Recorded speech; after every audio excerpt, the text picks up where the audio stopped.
And now without Ben or Joel Embiid, it's going to be kind of rough for the 76ers. And looking at their schedule going forward, it's going to be really, really tough. You got the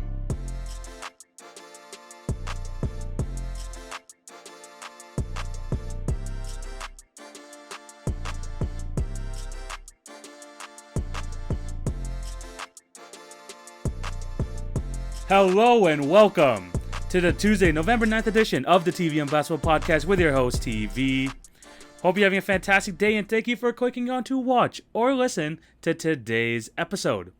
Before we start, I do have to plug my other platforms. Remember to follow at TV on Basketball on Twitter, Facebook, Instagram, and TikTok for updates on the podcast and for other great content. If you're on YouTube, remember to like, share, subscribe, and hit the notification bell so you won't miss an episode. Check all of them out. I have a playlist over there. You can check out last season, the season before, whatever you want. But please subscribe if you don't want to miss an episode. And for all my podcast listeners, remember to subscribe and leave a review if you're on Apple. And as for my Spotify, Anchor, or Podbean listeners, just continue to show your support in any way possible. That would be highly, highly appreciated. Today I have an awesome show lined up for you guys today. We're going to be talking about some of the biggest news stories going around in the NBA right now. A lot to have to do with executives, which is not the most fun thing to talk about, but it's definitely something we're going to definitely get into. We're also going to be doing a How Worried Are You segment right before we do the 3-team word thing. We're going to be doing a How Worried Are You with some of the teams in the NBA. That's going to be fun to talk about. And yeah, it's going to be another great episode. Thank you guys for all the support. Hope you're enjoying NBA basketball right now. I've been enjoying it heavily, especially if you watch this weekend, all those crazy, crazy games that's been happening right now. It's awesome. It's going to be a lot of great stuff to talk about. So without further ado, let's get right into it. Yeah, let's get the non-fun stuff out the way. Let's talk about these executives, man, because, yeah, not a great week for them. There's been 2 cases opened up by 2 teams in the NBA. One, the Phoenix Suns have opened an investigation on their majority owner, Robert Sarver, due to making racial claims about him, talking about how he was racist to many people in the organization, and also just the misogyny levels are pretty crazy. There's that happening with the Suns, and then with the Portland Trailblazers, their GM Neil O'Shea, it's being investigated by someone outside the NBA to look into workplace harassment, workplace bullying within the Trailblazers organization. Now let's start with Sarver. Let's start with the Sarver situation first. He's been an owner for the team for 17 years, and many people just throughout their history have been just coming through with kind of their own side of the story. You have Earl Watson talking about a conversation he had with Sarver where he said the N-word repeatedly, and then when Earl Watson's like, hey, you can't say that, he was like, why? Draymond Green gets to run up the court and say the N-word, and even though Robert Sarver is a white male, owner of an organization, and then Watson kept repeatedly over and over again tried to tell him to stop, and he just kept going. There was that, and then just over 70 former and current Suns employees just came forward and just spoke about their experiences with Sarver, and describing the environment as toxic, sometimes hostile, and using racially insensitive language, high levels of misogyny, and there was even one story where he was passing around a picture of his wife in a bikini to employees and speaking about times his wife was performing oral sex on him. I mean, just very, very inappropriate behavior, especially for an owner of a basketball team.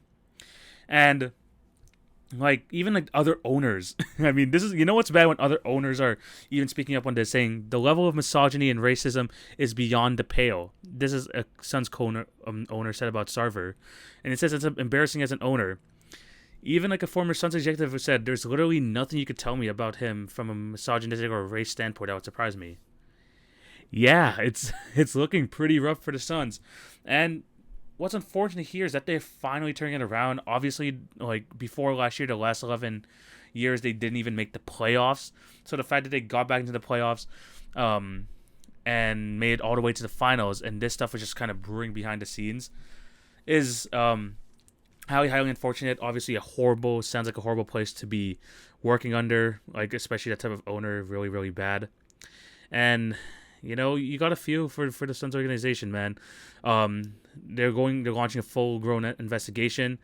Obviously, this is not all over the news, kind of like the Donald Sterling situation where the NBA had to act literally in a day or two in order to kick him out or something. But hopefully, that thing gets solved and the Suns can just get back on track because it looks like they have a nice future ahead of them with people like Devin Booker, DeAndre Ayton, Mikal Bridges, and all that.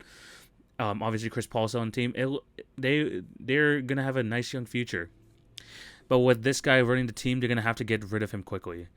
If I'm the league, I'm trying to get at least a placeholder for someone to be in his role or something like that because this is crazy. And the thing is, there were reports a few weeks before this talking about how this could be coming out soon. And if you knew that there was something developing in the works, we obviously knew it was coming out. But man, even I couldn't imagine this being this extensive. Looking at the ESPN article right now, there's just so much you have to go through. I definitely would suggest that you read it. And honestly, it's crazy. It's crazy, this whole situation. Hopefully they get rid of it soon. Earl Watson again, was one of the people who spoke out about this, and he said he likes his time on the Raptors now, which is great to hear. But he said he didn't have a fun time under the Sarver's under Sarver at the time. And I mean, just one more thing before we move on to the Neil O'Shea stuff. I mean, Watson said it's another story about him interacting with Sarver, saying, where Sarver was telling him, I will effing fire you. You have 10 days to think about it, about signing with Kutch and stuff, which is really, really crazy. And there's a lot of stuff to go through. Definitely go through it, but yeah, hopefully the Suns can get the situation done soon. Hopefully the NBA can do their part, and hopefully just in a situation where we could just plain and simply just get him out the league. This is just, it's hard to discuss, hard to talk about. We need Robert Sarver out of the league. Next one is a bit more different. Neil O'Shea, over a decade, has been the Trailblazers general manager, and again, an investigation is the Trailblazers opened up an investigation with a law firm outside of their organization where they are basically looking into Neil O'Shea and seeing they're making claims that for creating a hostile working environment under Neil O'Shea, whether there was intimidation, profanity-laced tirades, and bullying. And the team basically released a statement acknowledging the investigation on Sunday and on Saturday morning, and it's just another crazy situation, 2 investigations being pulled out from both of these teams.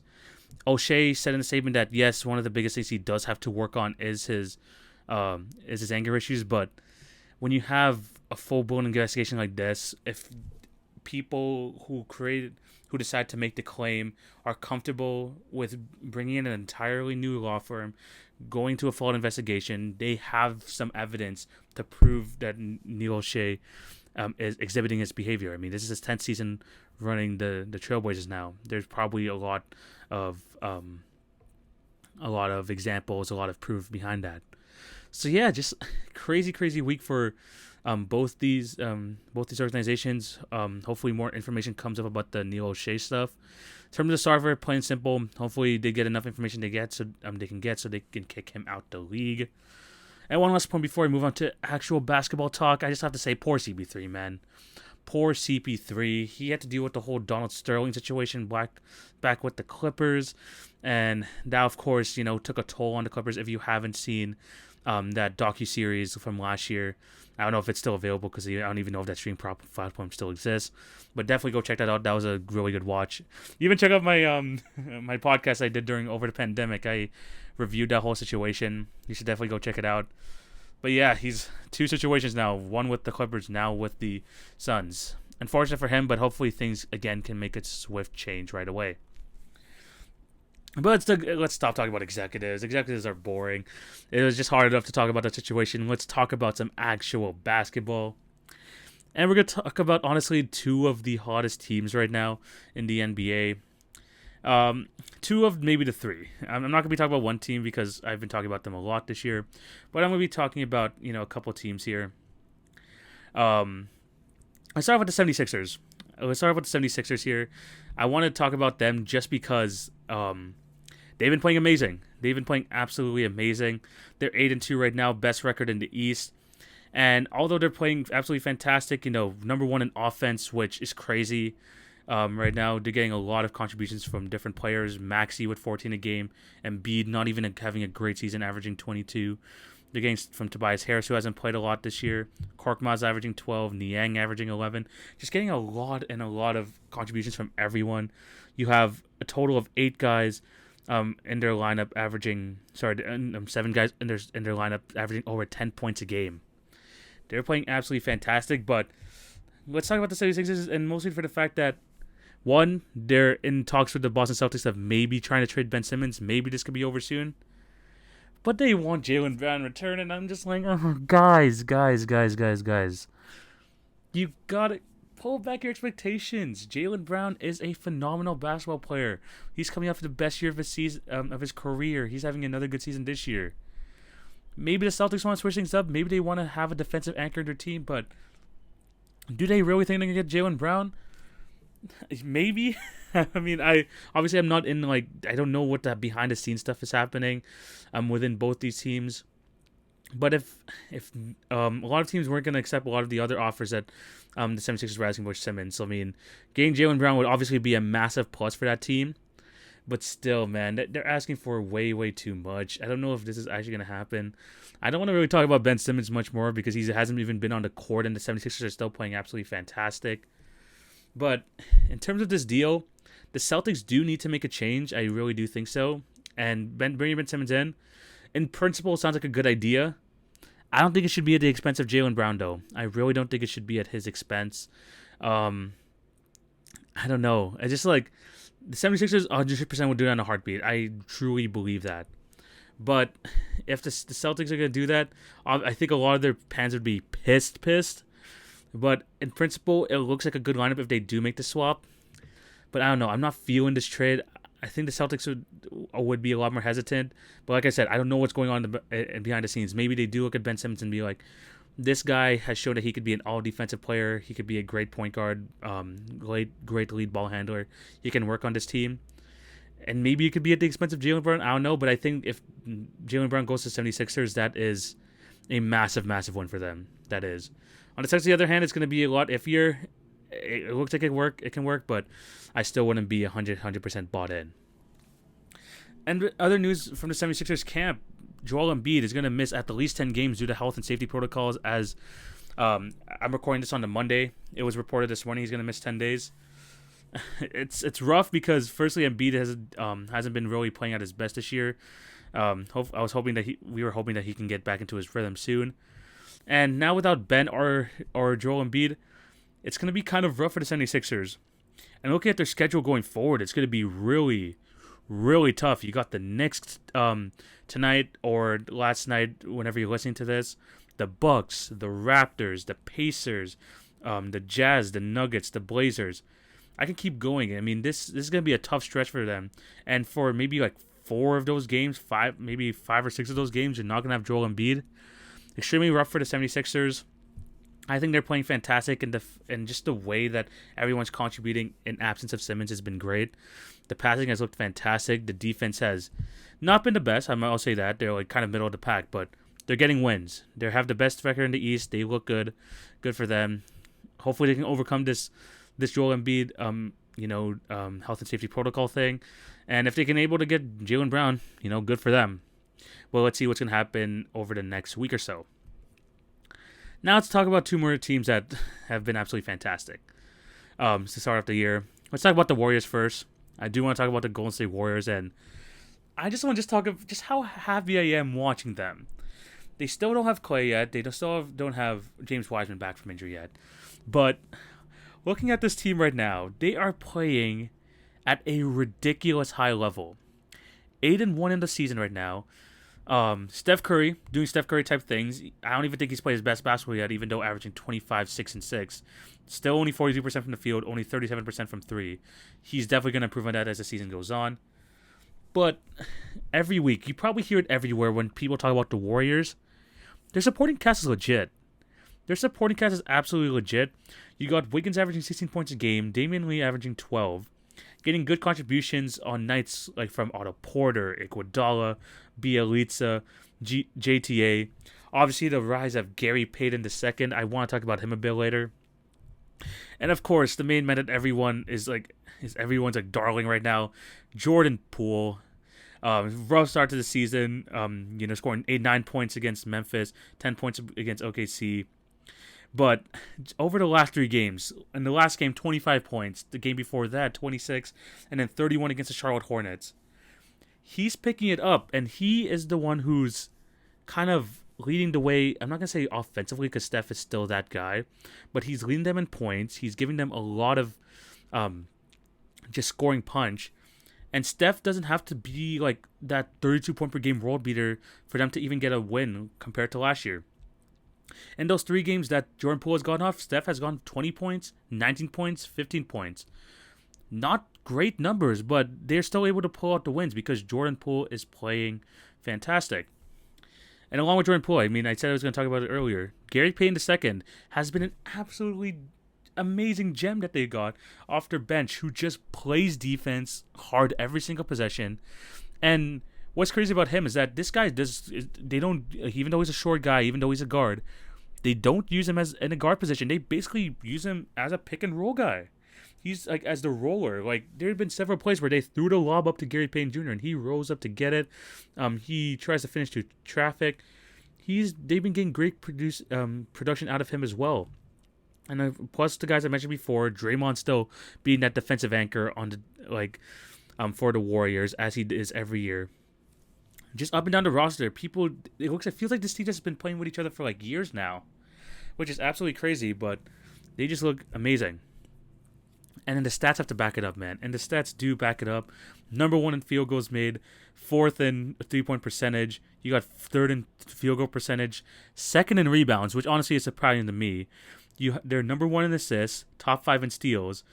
You got number 5 in in offensive rating, number 1 in defensive rating. The stats back up why they're doing so good. And what's great, and like I said at the top of this segment, you got Clay coming back in December, James Wiseman coming back in a couple weeks or so. They're only going to help them. Especially on the defensive end. Clay, of course, is a ticking time bomb when it comes to those threes. This team is very good, and most importantly, they are fun to watch. They are fun to watch. The bench celebrations, the way they just catch fire from 3, it's insane. It's absolutely insane. And honestly, I've missed this iteration of Warriors basketball. It's been really fun to watch. Hopefully they can keep it up. Hopefully they can. Next up, the last thing I do want to talk about individually is the Brooklyn Nets. And right now they are currently on a 5-game winning streak. It was not so long ago that they were under 500. And all I just want to say about them, and hopefully I don't go too long on this, is that let's be honest, they're still the favorites in the East. They are still the favorites in the East, this Brooklyn Nets team. And KD is giving you, KD type numbers, 28, 5, and 8, and 9, basically 57% from the field, which is ridiculous. 40%, 38% from 3, 80% at the line. He's been great all year. But they're still able to pull out wins because Harden comes through when they need him to. Probably had his best game of this, arguably his best game of the season yesterday against the Toronto Raptors, where he scored 16 points in the 4th. And they're just getting enough from the players around them. Marcus Aldridge coming back from injury, he's averaging about 12 points a game. Patty Mills off the bench, averaging 10, 11 from Joe Harris. You're getting a bit from Blake Griffin. Bruce Brown is giving you good minutes now. For some reason, he wasn't playing at the start of the season, but thank God he's back in the rotation. And this team what's good about teams is that they know their role. They don't try to go above and beyond what they're asked to do. They know the hierarchy. KD and Harden run the show. They let them do it, and of course, when you have 2 top 10 guys on your team, it's going to be good. And that's what the Brooklyn Nets are showing. They look absolutely fantastic. James Harden, hopefully he can string together a few games and get back to the James Harden we all know and love. But honestly, there's that. They're playing very well. A lot of their offense comes from KD. But their defense has been good. Their defense has been very good. They're 5th in defensive rating so far in this early season. This team is just very good, and I know you want it's easy to fall in love with the Heat right now. They're a great team to watch. They're a very good team. It's easy to fall in with the Chicago Bulls. It's easy to think about the 76ers and how good they're doing without Ben Simmons. But the Nets are still that team. The Nets are still that team. There's no way Harden was going to continue to play that badly for the majority of the season. I think this is where we see them turn the corner. They're going to start playing absolutely amazing. And this team is built for these guys, like perfectly around these two guys. I think it's going to work out well this season. I still consider them as the far and out favorites. Maybe the Bucks might have something to say for that as the season goes on, but I have my own worries about them as we will get into the next segment. Speaking of the next segment, we're going to be doing a new segment here. Going to try and go through quickly on these next 5 teams here. I'm going to be calling this How Worried Are You? I'm going to call this segment How Worried Are You? What I'm basically going to do is I'm going to talk about 5 teams here. I'm going to have a scale from 1 to 10 to say how worried I am. Number 1 being the lowest, number 10 being the highest. So I'm going to go, there's 5 teams here. Each of them are struggling or have some sort of issues like within the organization, and I'm going to give basically my rating as to how worried I am about them. So let's get into this. The first team I want to talk about is the Los Angeles Lakers. Right now, the Los Angeles Lakers are 10th in the West. They're just at 500. They've lost 2 straight games. None, like the second one, that second loss in a row was bad. That second row loss, Anthony Davis had to leave with stomach problems. LeBron couldn't play because of an abdominal problem. And Westbrook, the guy who's supposed to lead them in these times, put up an absolute dud. 1 for 13 shooting, 8 points, 9 rebounds, 6 assists. You got that going for them. And with the LeBron injury, AD's constant struggles to stay healthy. In terms of my worried meter, I'm giving them an 8 out of 10. And here's why. I wasn't a fan of this team's build from the start. I talk about this quite often, but I'm not a fan of that team. I'm not going to go deep into that. But what's worrying me more now is kind of how early into the season we're starting to see these injury concerns, especially from LeBron. LeBron has a strained abdomen right now, and the Lakers said he's going to be out a week. Okay, that doesn't sound too bad. He's just getting some rest.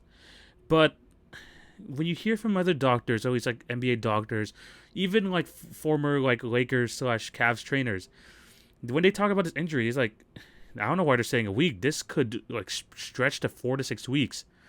A strained abdomen doesn't sound like a joke, and with the way LeBron is playing right now, I mean, he's been playing great this season. But we also got to remember, he's 37 years old. He's still playing at a high level. But is his body breaking down on him? And that's something I'm starting to worry about now. I mean, they say this is like going to be 1 week. I have a feeling that there's going to be something where it's a week-to-week basis. 1 week they're going to be like, oh, he's not ready yet. Let's do it another week. Oh, he's not ready yet. He's going to go. Let's go through another week. And I think that it's going to be like something that the Lakers are going to have trouble with trying to get wins early on in the season. And of course, there's AD. I mean, last time was stomach issues. Apparently, he puked 4 to 5 times before the game even started. But there's always a question mark with AD. That's how it is, plain and simple. Then you got Russ. Russell Westbrook so far this year has not been great. 19 points, 8 assists, 8 rebounds, 41% from the field, 27% from 3, 63% at the line, under 50% from true shooting. Not good. Not good at all for Russell Westbrook. And I think that he can put up numbers. I think he'll turn it around. I'm not going to be that guy that says Russell Westbrook is washed. He's not going to be able to, play well with the Lakers. I think that can happen eventually, but I'm just worried that these injuries are happening like earlier than even the Lakers were hoping it would. You got you brought in Russell Westbrook mostly for the point that later on the season, when you have to rest AD, when you have to rest LeBron, you have Westbrook, who's for the most part an Iron Man in this league, someone who's going to play near 82 games. But we're just basically 10 games into the season, and we're already playing Westbrook ball. That's not good news for the Lakers, and I think that this is why I'm getting worried. The fact that these injuries are happening so early, after a full training camp, they got out of the first round very quickly, and it just feels like this team is not even ready yet, which is weird to say about a LeBron-led team, but this team just does not feel ready, and that's why I'm 8 out of 10 worried. Next up, we have the Milwaukee Bucks.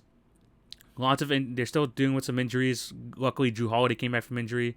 They're hoping to get Chris Middleton back soon, and Brook Lopez's status is up in the air right now. Right now they're 4-6. They had a couple of rough, and I mean rough, losses over the weekend. One of them including a loss to the Knicks where they were up by 20 in the first quarter, and then by the end of the game they lost by 15. Yeah, that was rough. You got that happening, and then they lost to the Wizards yesterday. It was not a good weekend for the Bucks. But in terms of my word meter, if it was like last week and I had the segment, I would say I was a 1 out of 10 worried. Now I'm more of a 3. I'm getting a little bit worried, mostly because I don't think there has been just adequate updates about this whole Brook Lopez thing. Right now they're playing Giannis at center, and he's still putting up numbers. He's still putting up his numbers, 27, 11, and 6. Brook Lopez literally played, I think, 8 minutes of his first game, and then just hasn't been practicing. It feels like it's been on like a game-to-game basis, but he's missed basically the entire season so far. We're not getting good updates on him. He's still having his back problems, and the Bucks absolutely need him. Well, the thing about Brook Lopez is that he used to be a low-post offense-only guy. Move him to the Bucks, he's become a stretch 5 and become one of the best defensive centers in the league. Now, Giannis, he's a great center, and I said in the past, moving him to center down the line I think would be very beneficial for him. But you still need Brook Lopez there. You still do. Whether it's in a bench role, whether it's in a starting role, you need Brook Lopez there. He was one of the key contributors to your championship run last year. And the fact that there hasn't been much injury updates, at least with Chris Middleton, once he's out of health and safety protocols, he's good to go. Drew Holiday's back, he's good to go. There's still no signs of Brook Lopez, and I think that's why I'm starting to get worried, because he is an integral part of this team. I know you still got your 3 stars, but Brook Lopez is very important to this team, and if he's out, like if the injury is worse than what it seems to be, it's gonna be a rough time for the Bucks. But either way, they still got their 3 guys. Hopefully Lopez does come back in within the next week or so. But I'm still not overly worried. Next up, we have the Boston Celtics. They called a players-only meeting last week, players-only dinner, whatever they want to call it. They won 2 and 1 over the last 3 games, which is good to hear. But they're still not great. They're still not in a great position. They're 4-6 right now. It hasn't looked great for them. Jason Tatum is still struggling to start off the season. And bad news for them, Jaylen Brown is out with an injury at the moment. They said he's going to miss 2 to 3 weeks, which is absolutely rough. They're in talks, like I mentioned earlier, to try and acquire Ben Simmons. I'm not sure about that. But in terms of this team, how worried am I? I'm going to give it a 6 out of 10. Mostly because I'm still not a fan of this roster construction. Jason Tatum, he'll get out of his slump eventually. But their defense is still kind of rough for me. I mean, they're middle of the pack, but it's still kind of questionable for me. They just seem like an average team, honestly. They just seem like an average team. They don't really have that oomph to them. Obviously, that players only meeting this early into the season is kind of rough for the Celtics team. But in terms of the other teams in the East, they look more like a compact unit who have better teams constructed than the Boston Celtics. I just think that this team has had an opportunity to become one of the top teams in the East for a while, and they kind of messed it up, whether it's by through player management, whether it's just roster construction. I just think they kind of messed it up. Will they still be a play-in team? I would be surprised if they weren't, but at the same time, I wouldn't have too much faith in the Celtics team going forward. I like Jason Tatum, I like Jaylen Brown. I'm hoping for the Celtics case they don't trade just Jaylen Brown for Ben Simmons. Hopefully, for the sake of their fans and for them, that they don't do that. But we'll have to wait and see. But right now, I'm 6 out of 10 worried about them. 2 more teams to get through here. Next team we're talking about is the Atlanta Hawks. And right now, they have had a rough start to the season as well. Same thing with the Bucks. Same thing with the Celtics. They are 4-6. And my worries for them are that, look, the Celtics, they've had some internal problems. Jaylen Brown has had his injury now. It was rough for them. The Bucks, injuries. That's a big reason why they're outside of the they're placed at number 10 right now. For the Hawks, I mean, their defense isn't great. I'll start off with that first. They're in the bottom half of the league. I think they're even bottom 5 in defense. Yeah, they're 27th. Their offense is top 10, but there's not really any injuries to really report here. Maybe there's like that foot issue from John Collins that's been kind of game to game. I mean, he's still been playing, but that's been kind of an issue. But besides that, they have their full roster. I mean, Trae Young is still there leading the team. They still got Bogey, Capella, who is not looking as effective this year, which is highly unfortunate. I mean, they really need to involve him more, especially on those lob opportunities. Cam Reddish is doing well for them off the bench. DeAndre Hunter. But as a team as a whole, they just haven't been off to a good start of the season. I don't think they've found their groove yet. They're basically bringing back the same roster as last year, so I'm a 6 out of 10 word just because there's nothing like one clear thing you can just point to saying, look, this needs to be fixed. Oh, we need to adjust this issue. This team is like okay. This team is fine. They just need to put up the defensive effort for sure. But I just think that last year with what they've shown, especially in the playoffs, that they're going to use that momentum and ride forward here in the regular season. But they just haven't yet. Maybe they just need to get into groove. Who knows?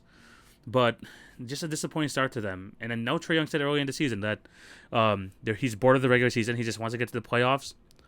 Well, Trae, you have to get there first. And the regular season is the grind. Getting to the playoffs is the next step. Don't need to be thinking about this like too far ahead. The Hawks need to get it going before they can think of the playoffs. So I'm not too worried. It's still early into the season, but right now I'm a 6 out of 10 word for the Hawks. Last but not least, I shouldn't take too much time with this. The New Orleans Pelicans. No Zion, no BI with the injuries. There's just looking up and down this roster, it just doesn't look great. Just doesn't look great at all. If I'm a Pelicans fan, I'd either be a 10 out of 10 worried or a 0 out of 10 worried. Mostly because either you're like, oh, let's hope that the Pelicans can finally make it to the play-in tournament, try and get into that next stage of their rebuild. Or you're like, oh, the season's done for. We're only 10 games in, but let's be honest, the season's done for the Pelicans. As an outsider, I'm going to say a 10 out of 10, but I think a lot of people can already write off the season for the Pelicans. Zion's injury really stopped that from the very start. The BI injury hasn't helped out whatsoever. Valanciunas has been their best player. No one wants to talk about it. The only reason even I know it is because he's on my fantasy team and he's been like a top 5 fantasy player. But if he's your lead guy, this team's going nowhere. This team is going absolutely nowhere. And I don't know, just like when you have your 2-star guys out with injury, Zion, all those issues about him, gaining too much weight, he needs to lose that and all that. It just feels like it's like been a mess. And I'm not going to pin this on Willie Green. This is Willie Green's first season. He got thrown into this dumpster fire of a mess that's going on right now. He gets a pass. He gets a pass for this year. The one person I do want to look at in the organization is their GM, David Griffin, former Cavs GM. I think this is the Cavs GM that was there with him when LeBron was there, basically making every move possible that LeBron wanted. He comes to the situation with the Pelicans, lucks out with the number 1 pick. When he gets rid of Anthony Davis, he immediately gets their next franchise player in Zion Williamson, one of the most hyped up prospects in years.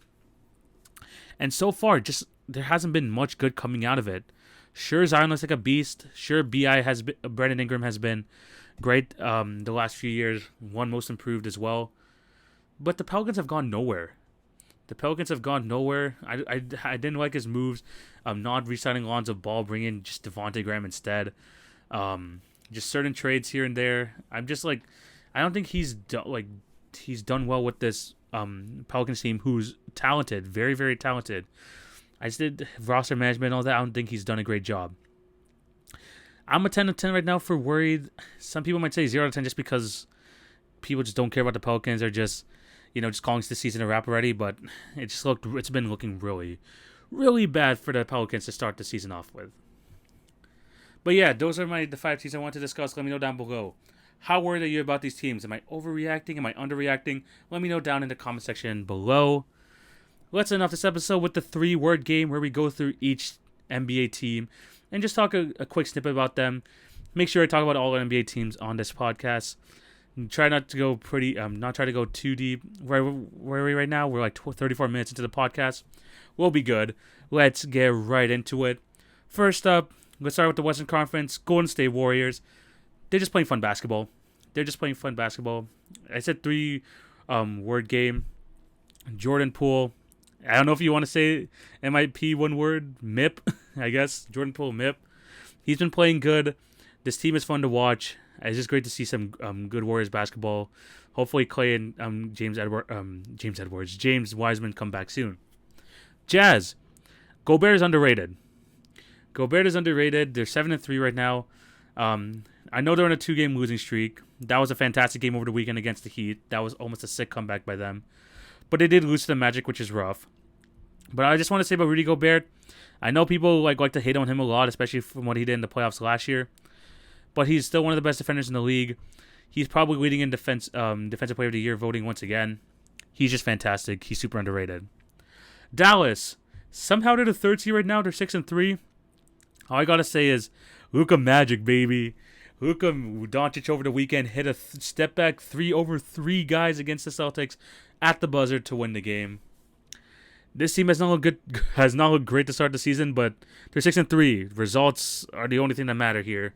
Luka Doncic is still Luka Doncic. They're playing great. As long as they have him, the Dallas at least will be good. Will be fine. The Phoenix Suns, they'll be fine. The Suns will be fine. That's all I got to say about them. Hopefully, like I said earlier in the episode, hopefully this Sarver situation is going to sort itself out. But they're on a 4-game winning streak. They've played great. Devin Booker is finally starting to come around. Chris Paul's been playing good. Aiden might miss a couple games, which is rough, but hopefully he can come back soon. But the Suns, they'll be fine. Grizzlies, not as great of a week as I would have hoped for them. They're still over 500. Ja's still playing at an amazingly high level. That loss to the Wizards was absolutely rough, for sure. But they're still good. They're still a fun team to watch. But still, Ja for MIP. That's the statement. Let's move up to the Denver Nuggets. Where's Michael Porter Jr.? Where is this guy? He has had a rough start to the season. Hasn't played great. He's not even eclipsed 10 points a game yet. They gave him the big contract. They're hoping for him to take the next step, and he clearly has not done that yet. Their second best player so far this year, in my opinion, has been Will Barton. He's been great as a number 2 to Jokic right now. They're still over 500. Jokic playing at an MVP level. Not worried about him. But MPJ, wake up soon. You gotta wake up. They need him if they want to have any sort of success this season, or even just remote success before Jamal Murray comes back. Next up, the Sacramento Kings. Is this sustainable? The Kings right now are playing not horrible. They're not playing horrible. They just lost a close one to the Pacers, but they got a massive win against the Hornets, 140-110. Rashawn Holmes had a 20-20 game that game. Good. De'Aaron Fox just got off to a slow start to the season, but other guys are stepping up, especially Harrison Barnes and all that.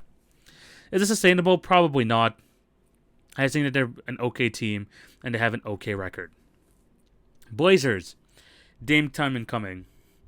Damian Lillard, we've talked about it in the past, has had a rough start, and I mean a rough start to the season. The 2 games before, he actually had only 4 points on 13 shots against the Pacers, but against the Lakers, where they beat them quite handily, he scored 25 points on 19 shots, which is pretty good. And he said a big reason for that is that he got to have some dad time with his kid, and that kind of relieved him with a lot of stress. He's not going to be this bad for the rest of the season. I think he'll be fantastic. He's going to start to find his groove very soon. All I got to say is Dame time incoming. Dame time incoming, Blazers. Next up, the Los Angeles Clippers. MVPG. Yes, Paul George is playing at that MVPG level right now. The Clippers have finally started getting into a groove. They're on 4 straight wins right now. And the biggest factor is Paul George playing at an extremely high level. 27 points, 5 assists, 8 rebounds. They're getting healthy with Serge Ibaka coming back from injury last night. The other guys are starting to pick it up. Reggie Jackson as well, finding his form that he did last year in the playoffs. This team's going to be a tough out. No matter who they're facing, whether it's the Heat, the Nets, or even down to just like any of the top teams, just any given night, this team's going to be tough to beat. And with Paul George playing the way he is, he's going to have another great season. And hopefully the Clippers continue their good play. Next up, Lakers. Thunderstruck. That's all I got to say about that. I mentioned earlier how worried about them I am. I am pretty damn worried. Hopefully the LeBron injury is not as bad as I'm expecting it to be. Hopefully Anthony Davis gets back on the court soon and Russell Westbrook turned around. That's it. If those three guys are doing well, they're probably going to start getting wins. And there's all these problems are going to start to float away as the Lakers do. But right now, they're just not playing great. And the fact that they've gave up 2 massive leads to the Thunder and lost to them twice this year, really, really rough. Next up, the Timberwolves need to make a move. They need to make a move. Anthony Edwards has been great this year. Karl Anthony Towns, I don't know. He's had good numbers, but he's kind of like his effort is like kind of here and there. I'm not really feeling it from Cat right now. And what also sucks is that D'Angelo Russell has been kind of like in and out of games as well. I think they need to make some sort of move, especially like on the defensive end. The Timberwolves are a good team. I don't want to like say that they're not, but their offense has been highly disappointing. Their defense is actually the one like helping them like stay like positive here. But Towns 23-9, pretty good. Anthony Edwards 23 points a game. He's just expecting better, you know. He's just expecting better. At least like I was expecting more, especially from their offense. But it hasn't come right now. But I think they actually need to make a move sooner rather than later if they have aspirations for the season. Next up, the Spurs. Not much to say about them.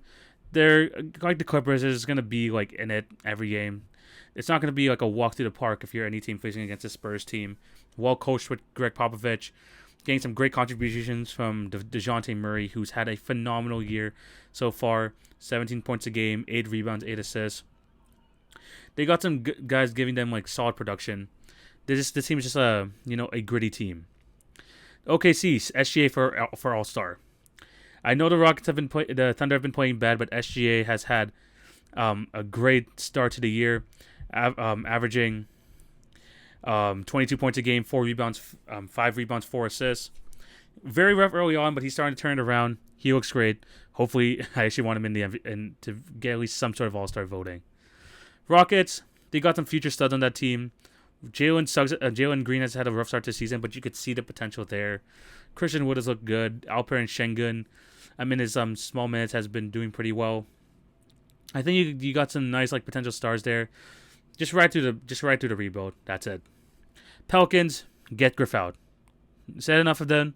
Let's move on. Now let's move on to the East. Let's talk about the 76ers first. The 3 words to describe them are well-oiled machine. They got a lot of guys in double figures right now. A lot of guys giving them good production. And they're going to need that because Joel Embiid's going to be out for the next 10 days. Hopefully Tobias Harris is here soon just so they have that number 1 guy to go to. They're just a well-oiled machine. I think they're still going to be a tough out with or without Embiid. But let's see if they can stay above water. Right now they're 8-2. Let's see if they can continue that streak.